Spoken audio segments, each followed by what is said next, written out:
সাবেক সংসদ সদস্য ও শিল্পমন্ত্রী নুরুল মজিদ মাহমুদ হুমায়ুনকে কারাগারে পাঠিয়েছে আদালত। সকালে গুলশান থেকে গ্রেফতারের পর তাকে নরসিংদীর জেলা জজ আদালতে তোলা হয়।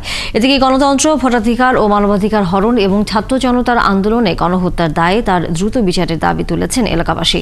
মোবারক হোসেনের তথ্য ছবিতে প্রতিবেদন। বড়ই দিয়ে ইফতার করেন না কেন? আঙ্গুর লাগবে কেন? গেল মার্চ মাসে রমজানে খেজুরের পরিবর্তে বড়ই দিয়ে ইফতার করার পরামর্শ দিয়ে সমালোচনায় আসেন নুরুল মজিদ হুমায়ুন। বড়ই দিয়ে ইফতার করেন না কেন? আঙ্গুর লাগবে কেন? আপেল লাগবে কেন? আর কিছু নাই আমাদের দেশে?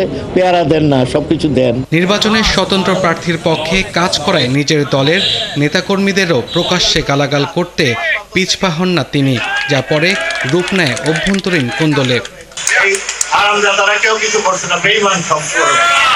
গত 4 আগস্ট নরসিংদীর মাধবদী এলাকায় ছাত্র জনতার ওপর হামলা, আক্রমণ ও হত্যাকাণ্ডের সাথেও তার জড়িত থাকার অভিযোগ রয়েছে।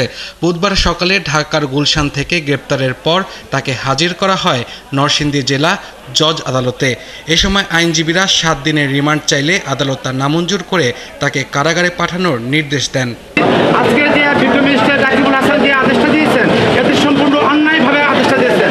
ওর নেতৃত্বে আমাদের জেলখানা মোড়ে এই বৈষম্য ছাত্র আন্দোলন, বিরোধী আন্দোলনের মধ্যে যা নষ্ট যতগুলো খুন খারাপি হয়েছে সম্পূর্ণ তার নেতৃত্বে হয়েছে। আসামি পক্ষের আইনজীবীরা দাবি করছেন রাজনৈতিক প্রতিহিংসার শিকার হয়েছেন তিনি ও তার দলের কর্মীরা। আসামির বয়স এবং আসামি ওপেন হার্টের রোগী এবং তার 78 বছর বয়স্ক এবং একজন পেশা আইনজীবী এবং ঘটনাস্থলে উপস্থিত না থাকা সার্বিক বিবেচনায় তার রিমান্ডের আবেদন নামঞ্জুর করেছে। আর বিএনপির নেতারা বলছেন গণতন্ত্র, ভোটাধিকার ও মানবাধিকার হরণ এবং ছাত্র জনতার আন্দোলনে গণহত্যার জন্য নুরুল মজিদ সহ সব দোষীদের বিচার করতে হবে।